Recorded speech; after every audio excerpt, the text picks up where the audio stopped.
ইরানের পারমাণবিক স্থাপনার স্যাটেলাইট ইমেজে ধরা পড়ল ইরানের ফোর্দো পারমাণবিক স্থাপনার স্যাটেলাইট ইমেজে বিভিন্ন কার্যক্রম চালাতে ও গাড়ির আনাগোনা দেখা গেছে। বিবিসি জানিয়েছে, স্যাটেলাইট ছবিতে দেখা গেছে ফোর্দোর পারমাণবিক স্থাপনায় ভারী নির্মাণ সামগ্রী দিয়ে কাজ চলছে।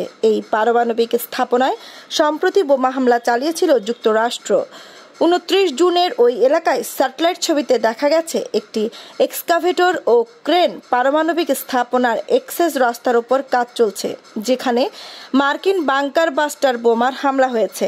তার পাশেই পাহাড়ের আরও নিচের একটি ছবিতে দেখা যাচ্ছে একটি বুলডোজার ও ট্রাক। নির্মাণ সামগ্রী চালু রয়েছে পারমাণবিক স্থাপনার সাইটের প্রবেশ পথেও, যেখানে মার্কিন হামলার পর আবার ইসরায়েলি বিমান হামলাও হয়েছিল।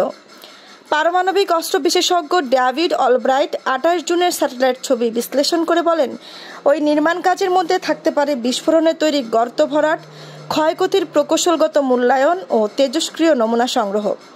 যুক্তরাষ্ট্রের হামলার পর প্রেসিডেন্ট ডোনাল্ড ট্রাম্প দাবি করেছিলেন তারা ইরানের গুরুত্বপূর্ণ পারমাণবিক সমৃদ্ধকরণ স্থাপনাগুলো সম্পূর্ণ ধ্বংস করে দিয়েছেন।